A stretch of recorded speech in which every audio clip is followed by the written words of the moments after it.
Well, hello again. Welcome everyone to Principles of Macroeconomics. I am your host, Dr. B.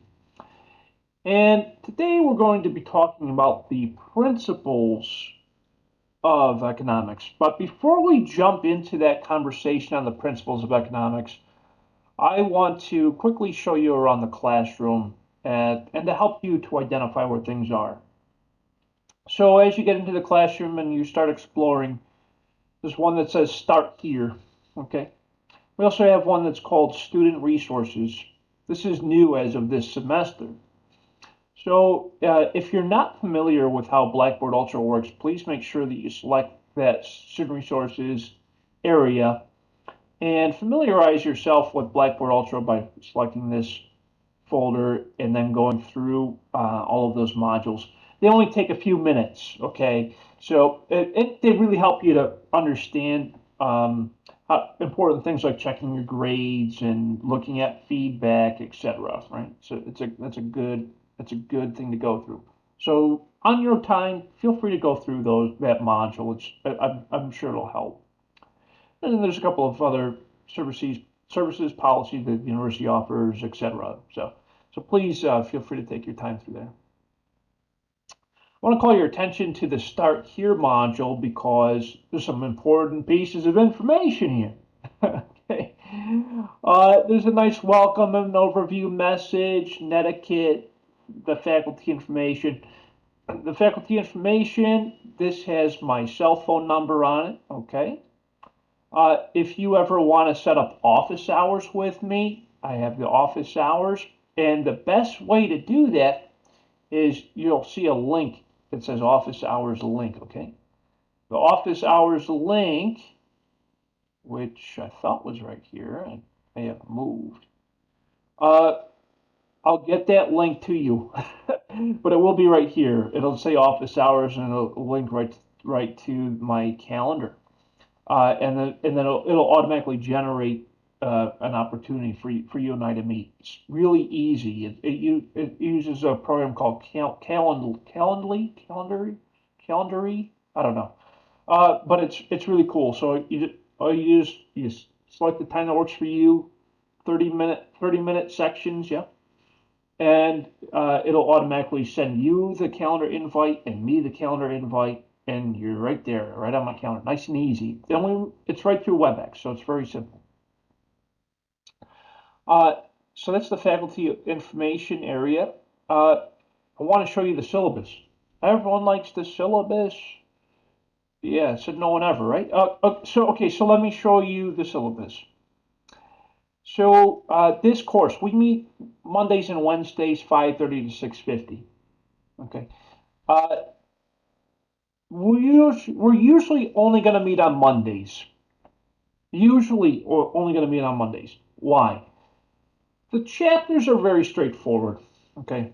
We don't need to spend uh, an entire hour and 30 minutes for each chapter. Way too long. But there will be some weeks where we'll probably need to meet Monday and Wednesday. So I'll tell you more about that later on. Don't worry too much about it. But for the most part, we will only be meeting on Monday nights, 5:30 to 6:50. On occasion, we might need to meet on a Wednesday. Why? Sometimes there's a holiday on Monday. So that happens. Or something might happen. I might be sick, or something happens. So we might need to meet twice. Or sometimes the content might go longer. It happens. So, but for the most part, we'll meet on Mondays. Uh, that class time on Wednesday will be used for you to complete the coursework for the week. Makes it nice and easy so that way you don't have to be doing all of your courses on Sunday nights. I'm like you guys. I don't like to get stressed out. Okay? I don't like anxiety. I'm not an anxiety kind of person. So I strongly recommend that you do some work during the week because I don't want you to feel like you're getting stressed out over the weekend, especially on a Sunday. You know what I mean? So that's just my advice to you. My email address, of course. Email comes right to my cell phone, so if I'm ever out and I receive an email from you, I will respond, usually pretty quickly. So, and I can assure you that Miss Anthony and Cornelia can attest to that. That is the case. I do respond pretty quickly. So, um, the syllabus. So kind of continuing down, I'm not going to read this description or the objectives to you. You guys can read. I know you can read. So let's get to the important stuff, grading. Okay. So this course, there are 2 discussion boards. Oh, I know discussion boards. Oh, what are you doing to me, Dr. B? Discussion boards. I know, sorry. There's 2 of them, okay? On each discussion board, I'm expecting full paragraph responses, and I also want you to respond to 2 or more of your classmates with full paragraphs. Yeah. That's discussion boards. There's 2 of them throughout the next 16 weeks. Homework assignments, there's 10 of them. Each homework assignment is worth 5 points for a total of 50 points. 50 points is kind of a lot, yeah? So just throwing it out there. Quizzes. It doesn't look right. It might be. I don't think there's that many. I thought it was less than that. According to this, there's also 10, 50 points. I don't think so. I'll double check on that because that doesn't seem right. The midterm exam, this looks cut off, I think. I think the numbers are cut off. Midterm exam, we'll cover chapters 1 through 15. We don't have to worry about that till like week 8 or something like that. So we got some time. Then the final exam at the end of the course will cover the last section of chapters 16 to 23. I believe, and this is my understanding, so correct me if I'm wrong, is that you need a letter C or higher to pass the course. So that's a 70 or higher. There's a lot of stuff we're going to be doing in this course, as you can see. The textbook is 23 chapters long. That's a lot of chapters. Okay. Here's how it's broken out. Right now we're in the first week. We're only going to do chapter 1. Okay. For Sunday night, you'll have the chapter 1 quiz. Don't get too worried about the word quiz. I promise you, I'll make it easy for you. Next week, we'll do chapters 2 and 3. The third week, we'll do chapter 4. The fourth, we'll do 5 and 6. Then 7. Then 8 and 9. Then 10. Then 11. Then the midterm. You see where we're going with this. So every other week, we're doing 2 chapters. Every other week is 2 chapters. 1 chapter, then 2. 1, then 2. It's just easier that way to make sure that we cover all of the content. There's a lot of stuff to talk about. So that's the syllabus. The rest of it's just the legal stuff. Very straightforward. Okay. I try to make life easy for you. Yeah. I do it for you. Okay, so that's the syllabus. Other areas of importance. The textbook. Okay, the textbook. I got to make sure that you all have access to the textbook. Does everyone have access to the textbook? Has anyone not been able to? No, I haven't been able to pull it up. Not, I didn't know it was right there I didn't because too. it's coming up as it's on affiliate site. So when I pull it up, it's not the book. It's your old book when I took your accounting 2 class. Is that right? Okay. You have to go in your email and they sent you something through Brightwave and you have to put in the access code. Okay. Okay, I never. Where you get the access code? It's you have to in go- your email. It's in the email. Yes, and under Brightwave, BRY. Oh, that's right. Thank Okay, you Yeah. so much I'm gonna for look up reminding me. there. I'm gonna look up there and see. No, you're right, Kita. Well, that's where I went at. It could be somewhere else, but that's how I access No, it. you're right, Kita. That's what it was. I forgot that they had switched to Brightwave. And that recently happened, so that's an easy fix, I think. Let me see if I can. Well, I'll fix it. Don't worry. Uh, but before Wednesday, I'll make sure that everyone has access to the book. So by tomorrow morning, um, you should have access to the book. As Kita just mentioned, check your email. There should be a Brightwave thing with the book and a code. So, so please make sure you read your email. Very important. Thank you, Kita, for clarifying that. I totally forgot about that change. So please make sure you get access to the book as soon as you can. That'll be very important. The good news is I make life easy for you. Yes. So, so what I've done is if you when you come down to module one, go ahead and select module one and then select week one. The course is designed in 4 modules. Each module has 4 weeks in it. Okay. So right now we're in week one. Select week one, and you'll see on average a couple things in the file. One says week one, introductions, and week one quiz. So when you click on this one that says week one, it'll open up like this. Since we're covering the first chapter, these are the types of things that we'll cover. We scroll down, tells you what you need to do, and then there's this, right? This is the PowerPoint presentation. So please feel free to download the PowerPoint presentation. Some people like to take notes and things like that, so that's always helpful. And then once in a while, I'll have a couple of videos in there just to help to contextualize things. But every week is designed this way. Okay, it'll have the page, and then it'll have whatever's going on this week. So for this example, in this week we have the week one quiz, which is due Sunday night on the 28th. And then next week, it's designed again the same way.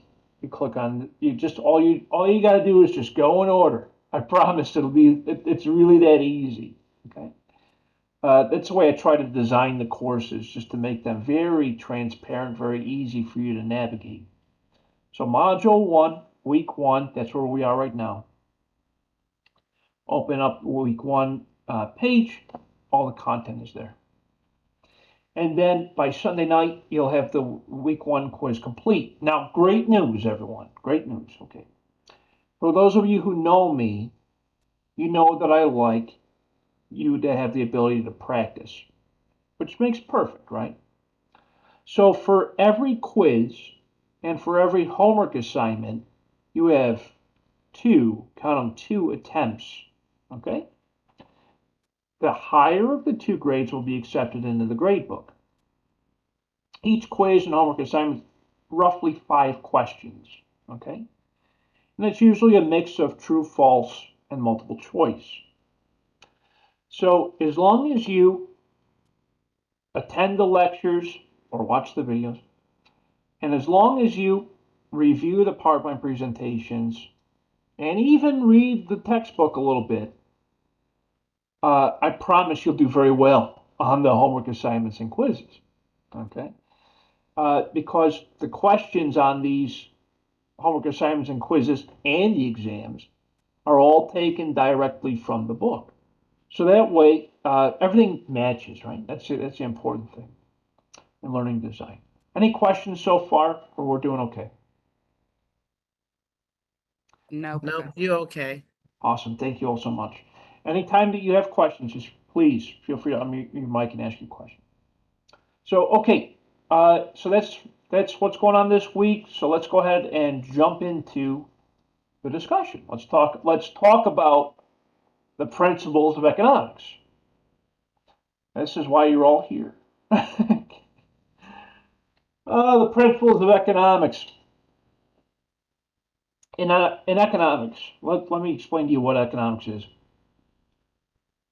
Economics, in a very general sense, is an exchange of goods and ideas that generate wealth. Wealth is a very general term. Wealth can be measured with money, right? That's how you measure wealth.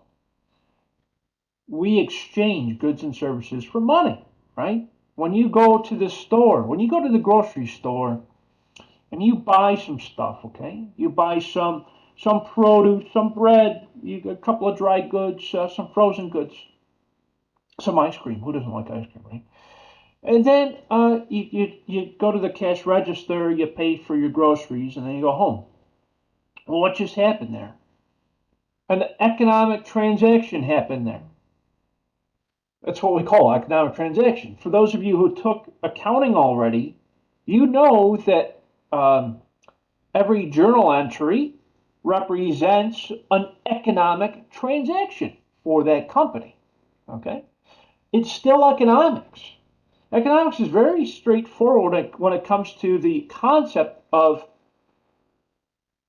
you purchasing goods from a grocery store. That's an economic transaction. What does it do? Well, it generates wealth for the company, right? And it also helps you out because you're getting stuff that you need. So there's what we call economic benefit, right? So these are the types of questions that economics looks to answer. I want to talk about the principles because the principles are really the foundation of everything in economics. Couple of definitions I want to throw at you, and a couple of terms. The first one is resources. Resources can either be money, cash, right? Or it can be goods and services. A lot of times we think of resources as goods and services. Those are resources. Food is a resource for life, right? Water is a resource for life. Clothing is a resource, right? Your house is a resource. Where you live, resource. These are resources, goods and services. I'll ignore the fire alarm, it's okay. Goods and services are resources. That's the way I want you to think of resources. And resources are inherently scarce. The word scarce means hard to find or hard to get. Okay? Because they're limited. So here's an example. Oh, I love this example. Okay, so the COVID-19 pandemic has caused what we call disruptions to the supply chain. And when you go to the grocery store these days, you go down the bread aisle or the eggs or the milk, and it says limit one per customer. Okay, limit one per customer. I'm sure you've all seen this by now. Or back in 2020, you wanted toilet paper from the grocery store. Forget about it. Can't even find it, right? That's what they call scarcity. Because the demand for the goods were higher than the amount supplied. Okay? Demand and supply. This is like the most basic thing in economics, demand and supply. Demand is the amount of the goods that the people want to buy or need to buy. That's demand. I demand it. I need it. I demand it. I need it. Demand is the amount of people that need or want to buy. Supply is the amount of the goods and services available for sale. Okay? When demand is greater than supply, that creates scarcity. That's how I want you to think about it. And we'll talk a lot about demand and supply over the next few weeks. But economics really is how society manages supply and demand and how we manage scarcity, right? That's economics. That's the absolute fundamentals of economics. People decide what to buy, okay? I don't have to buy certain brands. I choose to buy certain brands, okay? People decide how many hours in the week to work. Well, kind of, mostly. Our employer tells us that too, but some people work 40 hours a week, which is full time. Some people work 20 hours a week, that's part time. Some people work more than 40 hours a week because they want to save money, right? They want to try to get ahead, right? Especially if you're an hourly employee, right? People decide how much money they want to save and how much money they want to spend. It's all about meeting your needs, right? The company decides how much we want to produce and how many workers we want to hire.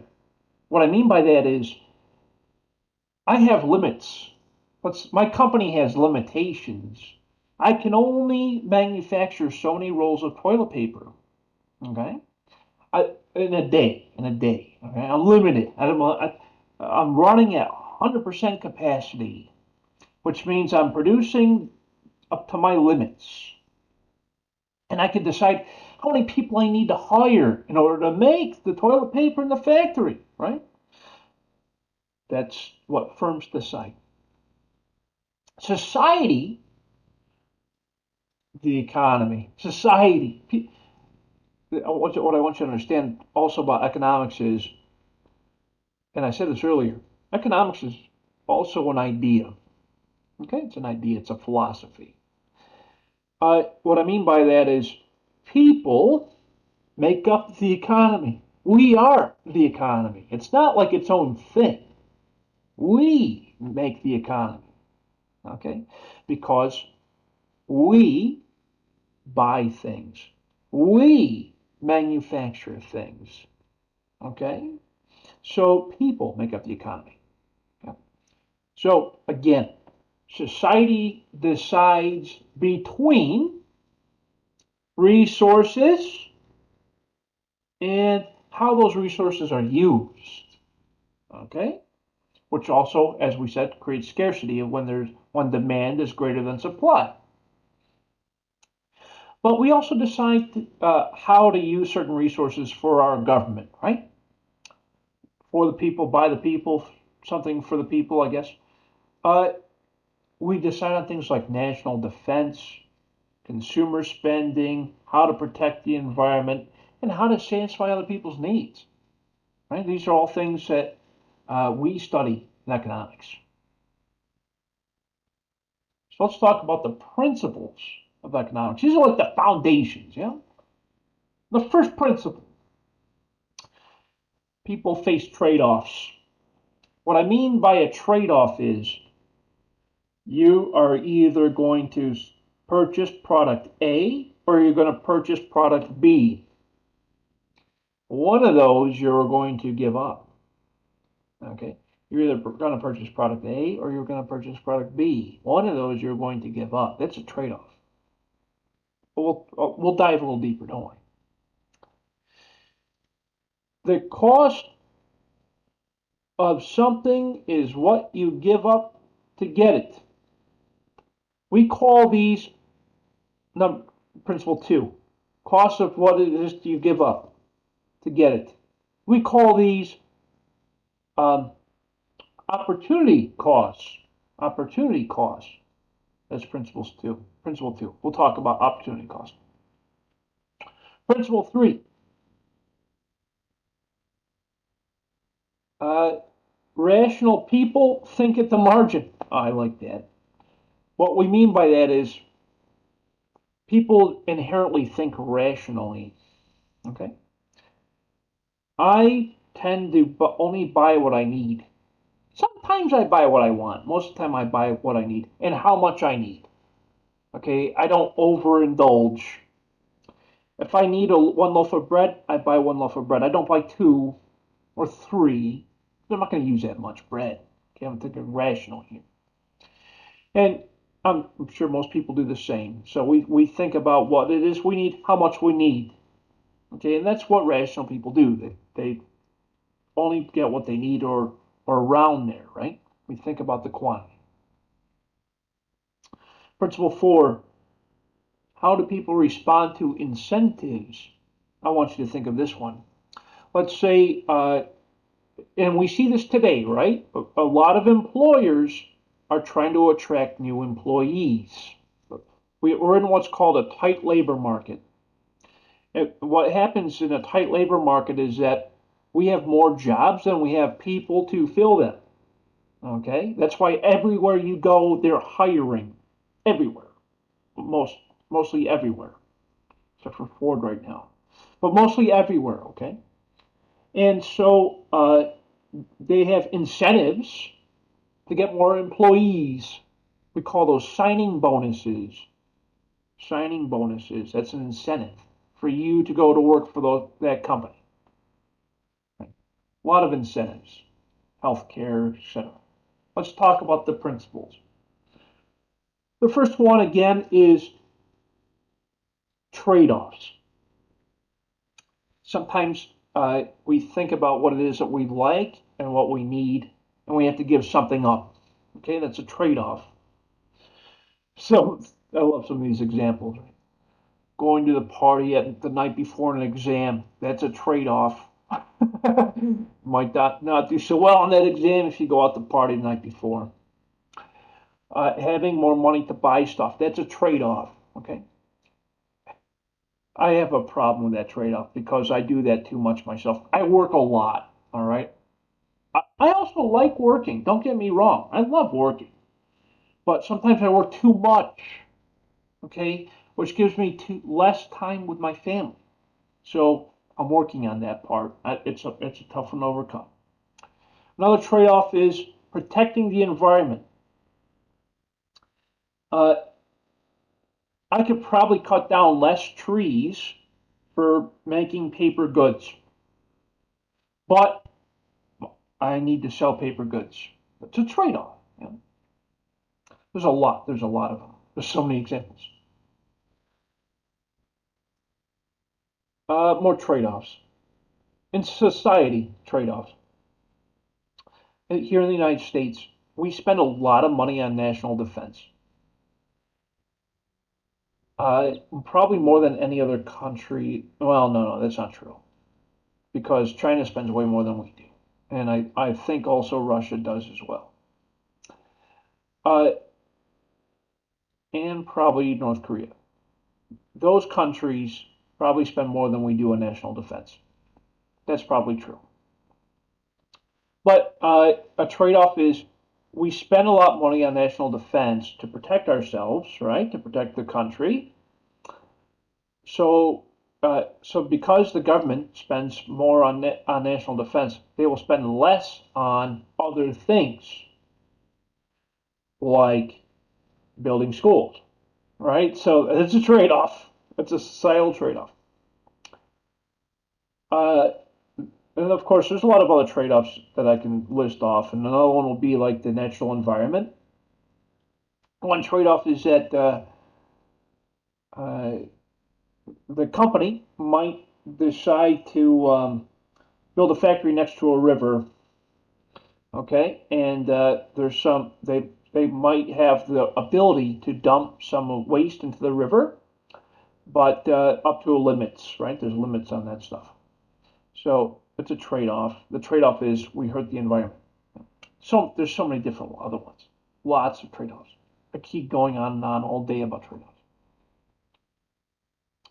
But when we look at these types of things, we think about efficiency and quality. Because remember, when we first started talking about resources at the beginning of this conversation, we mentioned the word scarcity. Remember, resources are scarce. Okay? They're scarce when the demand is greater than the supply. Yeah? And so we must be efficient when using our resources in order to limit the scarcity. We must also act equally. Equality is so important. Yes, like gasoline. That's an excellent statement. Uh, Gasoline. Gasoline, as we know, can sometimes be rationed. Why? Not enough. Okay.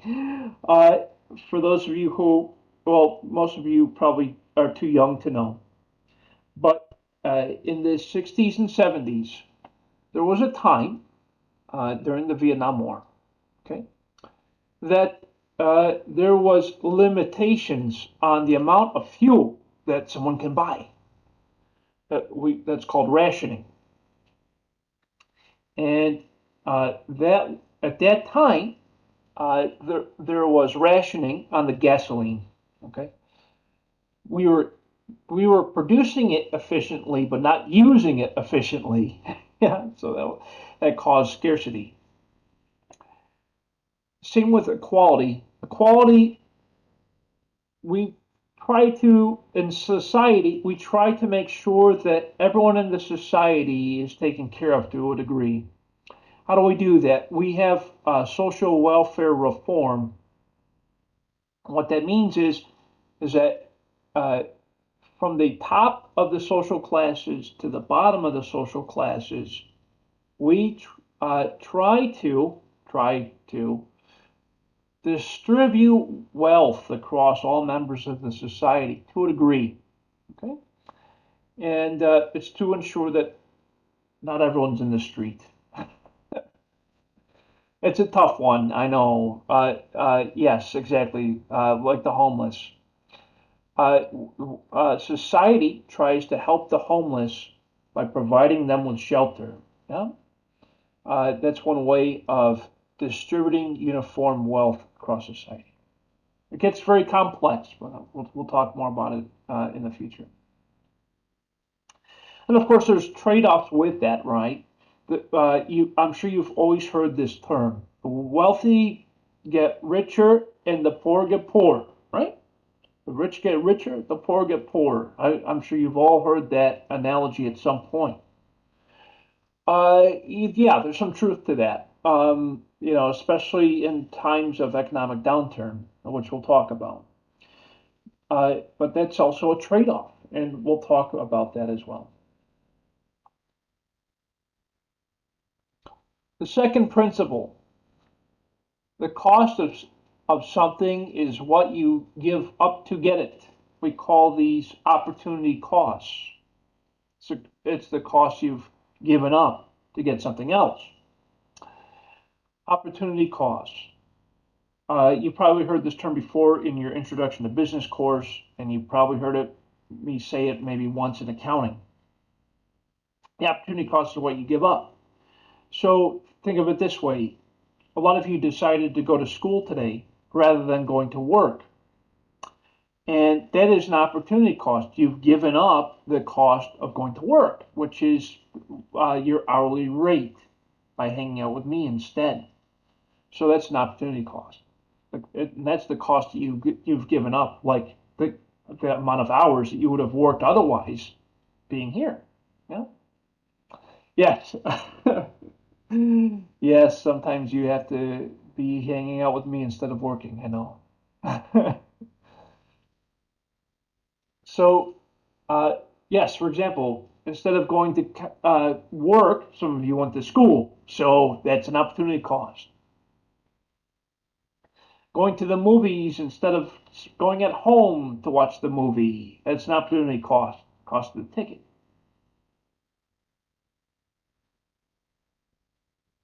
So again, just to recap, principle two is what you give up. We say opportunity cost. It's the cost of whatever you gave up. That's an opportunity cost. Okay, the third principle. Rational people think in the margins. I like to think so. People try to behave rationally and they think rationally. And so they make decisions based off of their cost benefit analysis. Oh, cost benefit analysis. That one's cute, right? Cost benefit analysis, very straightforward.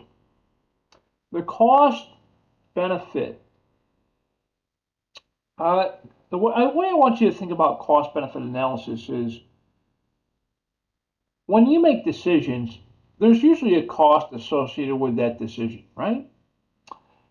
But the cost, and with that cost, you receive a benefit. Okay, here's an example. You decided to enroll in UDC and take a couple of courses at the community college. Great decision. And in that decision, it costs you money to go to school, right? Of course it does. Even if you didn't pay for the tuition, there's something else you're paying for, and that's your time. Okay. So the cost of the education, and then of course the benefit is you're getting an education. So cost benefit. So yeah, people think inside the margins. A couple more of examples. Cell phone with unlimited minutes. People like that because they talk a lot. The benefit is the phone call itself, right? You're benefiting from making the call, and it's marginal because, I mean, I don't spend a lot of time on the phone, so I don't need unlimited. But some people like the data. Yeah. Manager considers whether to increase their output. Yes, it's marginal. So here's how I want you to think of the word margin. You've heard the word margin before in my accounting class. I know that you did because we had a whole chapter on margin. But margin simply means the difference between the sale price and the cost. That's the margin. Revenue minus cost of goods sold equals gross profit. Yeah, that's the margin. The revenue minus the cost of goods sold, that's the margin. So when we think of the word margin, think if I create one more unit of output, I will yield additional revenue. So in manufacturing, we make products, yeah. And when we make products, the more that we sell, the more that we make, and the more that we sell, the more revenue we will earn. Who knew, right? Yeah, that's how it works. The more you make and the more you sell, the more you earn. That's how you get extra revenue. So if Miss Anthony were to open a food truck, we'll say next year she's going to open a food truck. So Miss Anthony opens a food truck, okay?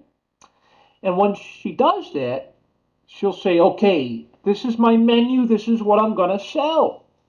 So she has her menu, she's got a couple items on there. And if she sells one more cheesesteak, okay, she'll be able to earn the additional revenue. That's marginal. That's what we call a marginal increase. Okay. And the more that she sells, the more margin she will earn. But we compare that to the cost. Now here's the thing. She makes that one additional cheesecake that she normally wouldn't. It costs her a little bit more too, right? Because you got more ingredients, you got more labor, right? So there's marginal cost and there's marginal revenue involved in making marginal decisions.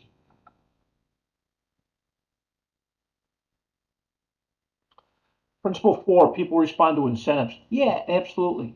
My earlier example was some employers will try to attract new employees by offering them a signing bonus. That's an incentive to get them to work for the company. And so that's what the word incentive means. I'm enticing someone to act upon the incentive. And there's so many examples of that.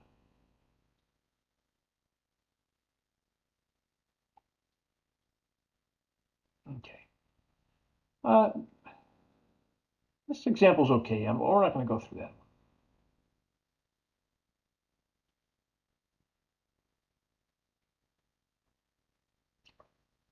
Principles 5, 6, and 7. Yeah, like the police department. Yeah, Miss Anthony, you're right. We see incentives all the time for the police departments. Like, for example, I live closer to Baltimore, yeah? And in Baltimore City, they increased the starting pay. They have a huge signing bonus. I think it's like 5 or 6 thousand. And then they give you another incentive, which is $1,000 a month housing allowance. Yeah, right. Those are nice benefits. Those are nice. That's very enticing, but it's very hard to get people wanting to be a police officer. But yeah, yeah, yeah. No, yeah, in DC, of course, the 3,000 signing bonus. Yeah. Okay, so principles 5, 6, and 7. Trade makes everyone better off. Yeah, to a degree. When you hear the word trade, we're talking about the exchange of goods and services between two or more countries. That's trade. Principle 6. Markets are usually a good way to organize economic activity. Absolutely. A market, the way to think of it, a market can be an individual business. That's a marketplace. Yeah. An individual business, or it could be something like Amazon, or it could be something like the New York Stock Exchange, or the Nasdaq, or the Dow Jones Industrial.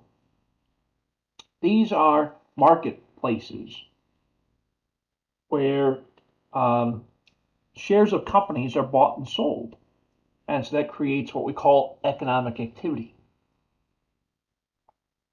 Principle 7. Governments can sometimes improve market outcomes. Uh, I guess so.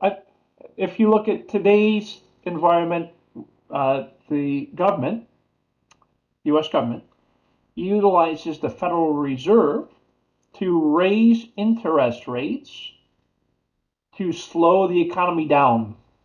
Okay? So that's a way to improve the current market condition. Yes, Miss Anthony, Bitcoin is included with respect to trade to a degree, but it's more included with the markets because you can buy and sell Bitcoin on the open market, right? The open exchange. So that's more principle 6. Yeah, good question. So let's look at principle 5 a little closer. People can benefit from trade. Yeah. So here's a way of thinking about this. If I manufacture a vehicle in Mexico, and then I can import that vehicle to the United States,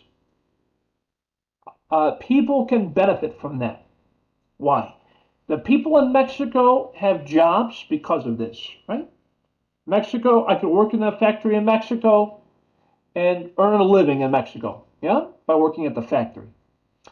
And the people in the United States benefit because the cost of purchasing that vehicle will be at a lower price, yeah, because it's more affordable to make the car in Mexico because of the labor laws and the difference in hourly rates, right?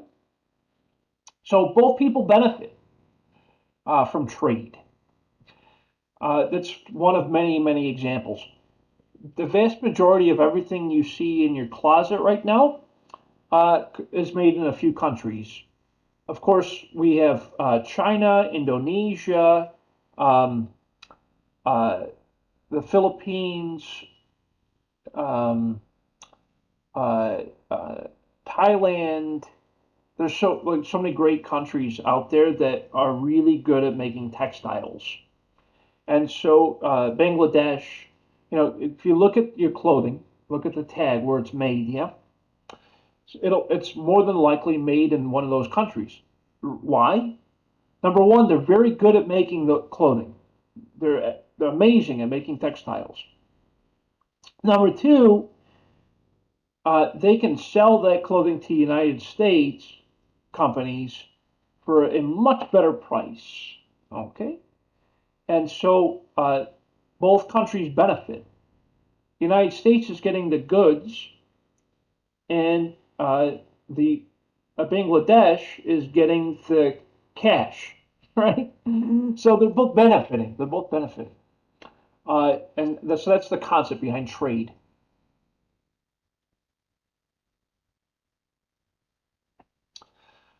Number 6, markets are usually a good way to organize market economic activity. Markets, that's a nice way of getting buyers and sellers together. That's what the definition of a market is. It's a group of buyers and sellers. And think of like Amazon, you can buy and sell things on Amazon. eBay, you buy and sell things. Etsy, you can buy and sell things. Uh, or anywhere else, really. You can sell something on Facebook Marketplace or whatever you kids are doing these days, TikTok, and I'm sure there's a thing there. I don't know. But my point is, uh, you can buy and sell. That's anywhere that you can buy and sell. That's called a market. Okay, and the reason why they're organized is because you can exchange goods and services. Uh, it gives us an idea of uh, how much units need to be produced based off of the demand and who produces it. And so that's how they get organized. Right? Many markets are what we call decentralized. When something's decentralized, that means that it doesn't come from a one person. Doesn't come the decisions don't come from one person. They come from many. Decentralized.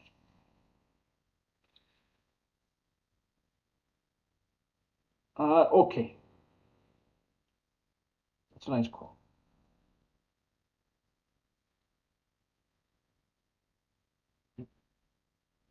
Prices.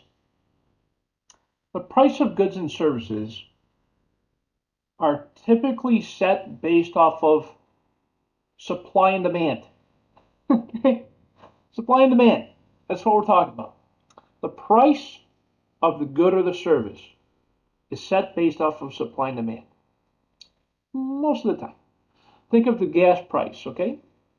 A gallon of gasoline, we'll say on average right now is $4 a gallon, okay? It's a little less than that now, but it's about $4 a gallon, okay? So $4 a gallon for gasoline. Who sets that price? The price is set based off of the demand for gasoline by the drivers and based off of the seller's supply. Okay.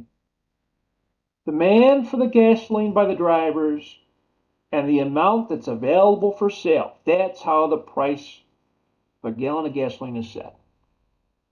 It's not set by the individual companies. It's not set by the government. It's not set by anyone else.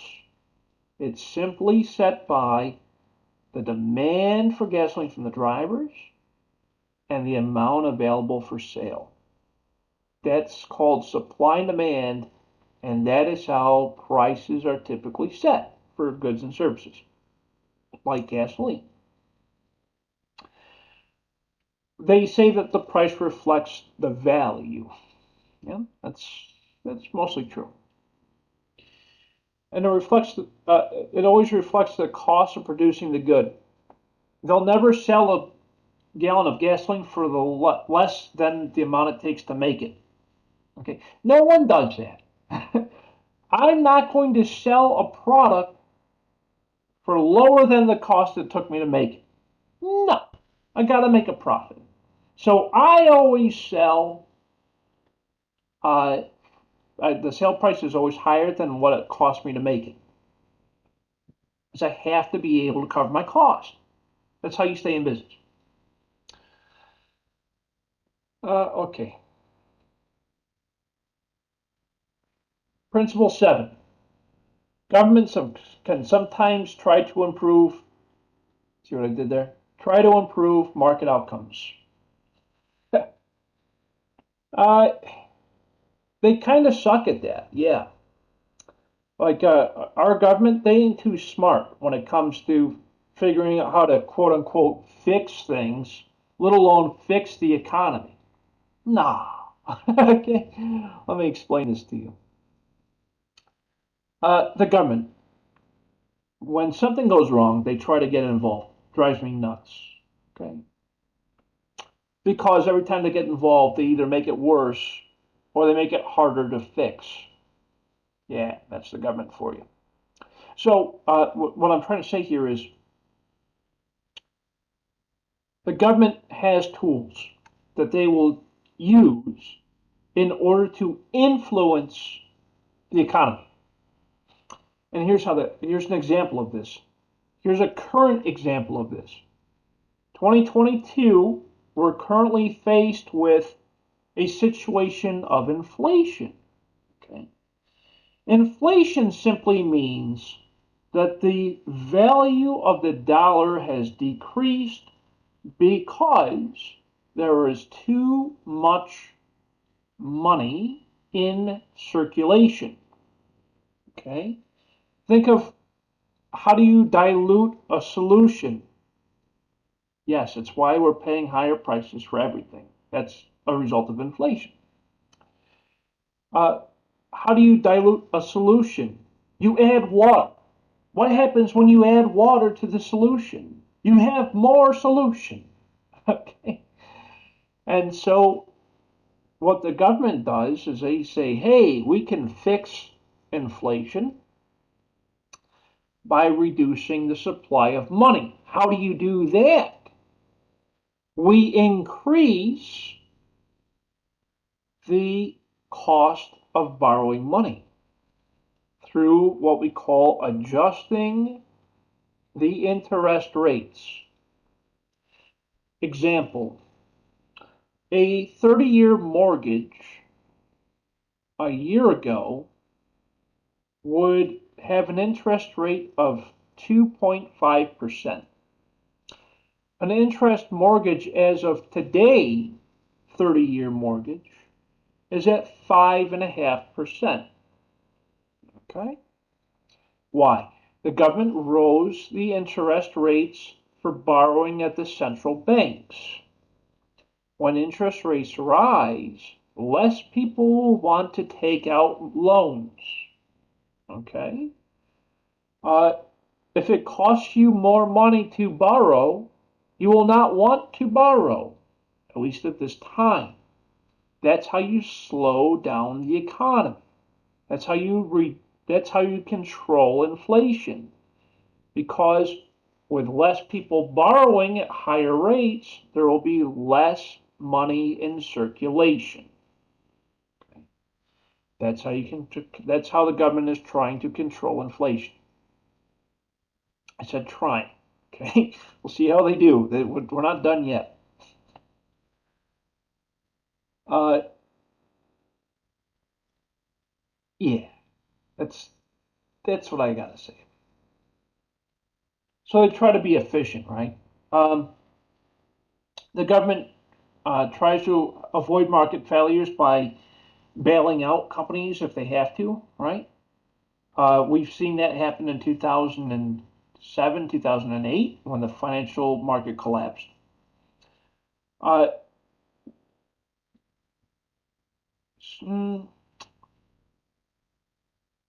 Sometimes the government will put limitations on the amount that you can buy or sell, like kind of like the fuel crisis into the 1960s and 70s.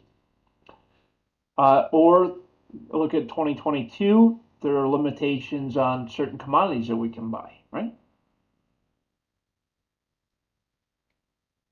Yeah. The government will also try to control market power. Okay, here's what I mean.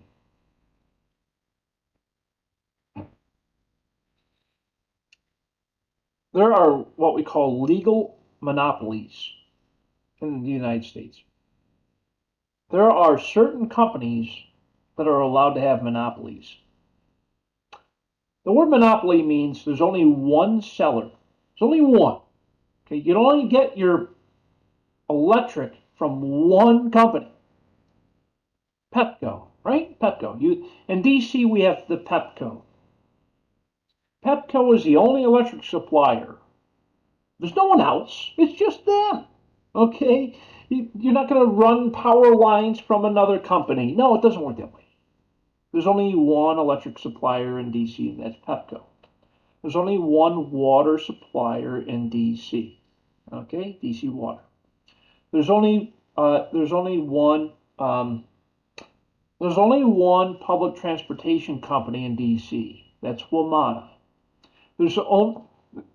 Those are called monopolies when there's only one supplier. Okay? They're legal monopolies. Why are they legal?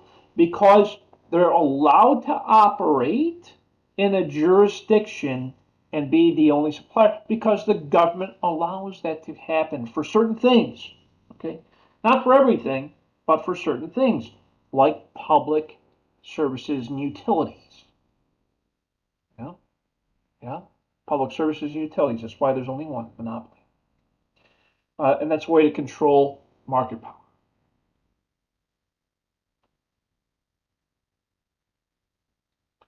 And of course, the government tries to do their best when it comes to controlling things like taxes and welfare policies to make sure that fairness and equity is involved. I'm going to skip over that. 3 more principles, and then we're done. Principle 8. A country's standard of living depends on the ability to produce goods and services. Absolutely. We call that gross domestic product. Gross domestic product is what is left when we produce goods and services. Gross domestic product. We'll talk more about that. Principle 9. Prices rise when the government prints too much money. Oh, that's called inflation. That's what we're having right now, 2022. Principle 10. Society faces a short-run trade-off between inflation and unemployment. You know, that principle might not be as true as we think it is, but we'll explain it. So principle 8. Standard of living depends on gross domestic product.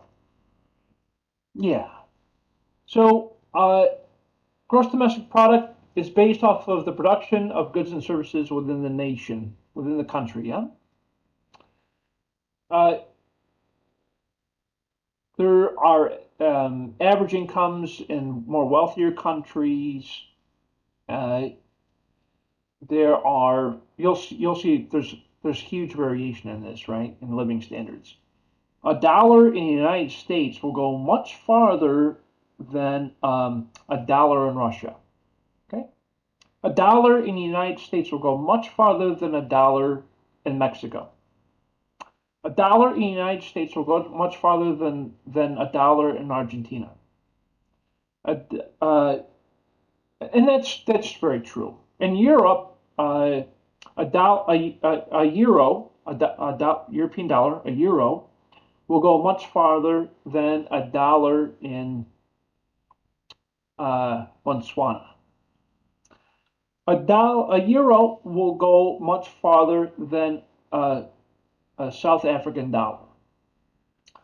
A euro will go much farther than, you get my point, right? There are certain more wealthier countries that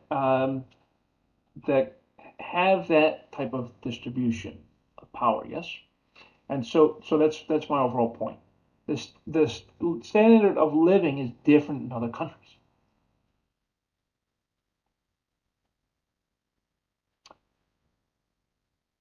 So what drives living standards? Productivity. The more productive a society is, the wealthier they are. the more productive the society is, the wealthier they are. The quantity of goods and services being produced, and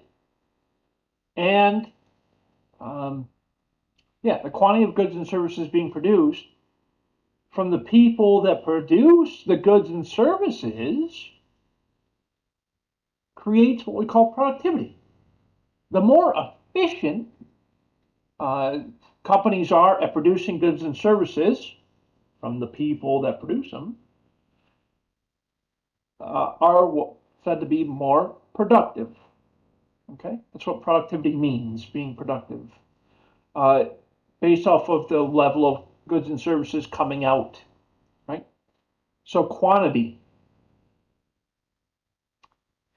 All of this depends on the kind of equipment, skills, and technology that's available at those companies, right? Here in the United States, our factories are more advanced than other places, okay? The factories have clean air, they're very efficient in the use of their electric consumption, and they have a lot of machinery, technology available to assist the workers, yeah? And so that improves productivity. And of course, there's other factors like labor unions, competitiveness from other countries. But those are not as impactful as productivity. Productivity is key to a country's standard of living. More productive the people are, the higher the standard of living is in that country. Principle 9. This one's way too obvious because this is what we're experiencing today. Prices rise when the government prints too much money. Yeah, there's too much money in circulation, therefore the price of everything will increase. That's called inflation. Why did this happen in 2022? You might be wondering. And in 2021, right? 2022, we have high inflation. Why? Well, we had this pandemic thing. It was kind of a big thing. I'm sure you heard about it. So the COVID-19 pandemic kind of caused problems throughout the world. And so what happened is the government threw money at it, right? They paid people to stay home.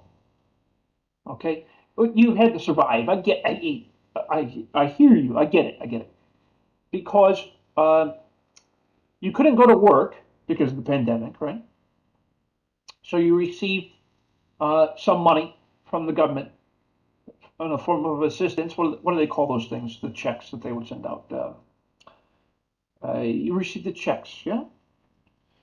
And those checks helped you to survive during the time of the pandemic. They did that for everyone, okay? These stimulus payments, they went to a lot of people, okay? So they kept shoveling money out. They threw money at the problem, yeah? And then they started spending money like crazy, right? Oh, let's do the Build Back Better thing. So in a time where they're already spending a lot of money, they decided to spend more money by improving the infrastructure of the country. Don't get me wrong, I love the idea of fixing the bridges and the roads and getting some rail and improving water quality, etc. I'm all for those things. I really am. But when the government spends too much money at the same time on all these different things, that's how inflation happens.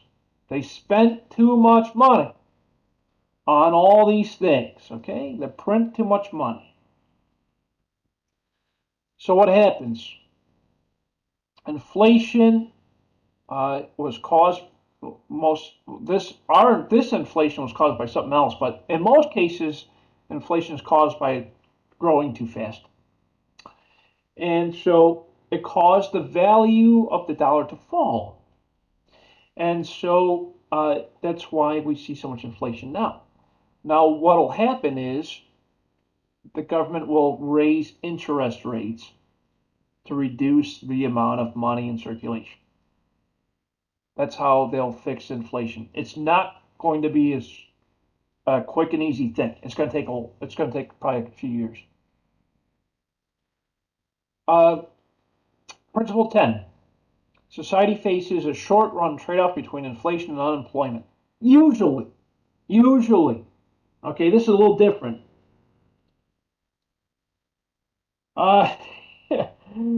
Yeah, Miss Anthony, yeah, that's there's some truth to that. Uh, in the short run, what usually happens at times of high inflation is that more people become unemployed. Usually. Uh, I'm going to give you a real current example of this. Today, just today, literally today, Ford, the auto manufacturer, announced that they were going to lay off 3,000 employees. Okay. Now, why is this happening? You might be asking. Because they're not the only ones. I'm seeing this at other places too now. But what happens is the company has to make a decision because they're not going to be able to sell all of those vehicles at higher rates and be able to keep everyone on payroll. Okay? Because less people will buy the cars at higher prices and at higher interest rates. Okay? Not everyone's running out to go buy a Ford car right now. So that means we got to do something with our employees. We have to lay them off. Okay? So inflation is causing layoffs in certain areas. And that's what we see today. It's not always the case because I can hear some of you saying, well, Dr. B, unemployment's only at 3.5%. Why are these companies laying people off? It's like, well, and don't get me wrong, they'll find other work, but it's inflation has negative impacts on certain sectors of the economy, not the entire thing at once. So that's our discussion. Yeah, this is all the summary slides. So real quick, we're a few minutes over, and I apologize, everyone. But I do want to quickly point out where we are in the classroom. So again, we're in Module 1. We're in Week 1. We just reviewed the PowerPoint presentation here. So please introduce yourself if you haven't done it already. I mean, I know that we did it in class today, which is great, but please also just take a minute or two to just complete that discussion. Okay, so what's due Sunday night? The Chapter 1 quiz. It's 5 questions, true, false, multiple choice. It's based off of everything we just talked about today. So please feel free to either watch the recording of what we just went through, or you can also review the PowerPoint presentation and access the textbook to be able to complete the Chapter 1 quiz. Very straightforward. All of the quizzes and assignments and exams, everything's here in Blackboard, so you don't have to go, don't worry about Cengage or any of that stuff, okay? It's there, you don't need it, it's there, okay? But everything's here in the classroom, yeah? Yeah, and Miss Rhodes, I'm sorry, Miss Anthony, take a look in your email. You should see a link from Brightwave or the textbook bookstore, and there should be a code in your email already from them. That should have happened probably last week, would be my guess. So you haven't received it. Okay, I'll reach out to them. We'll get it straightened away. Okay. Are there any other comments, questions, or concerns? Y'all know what you need to do this week, yeah? Chapter 1 quiz. Okay, cool. All right. So there will not be a class this Wednesday because we just went through the chapter, yeah? So what I'd like you to do this Wednesday is to log into the classroom and complete your chapter 1 quiz.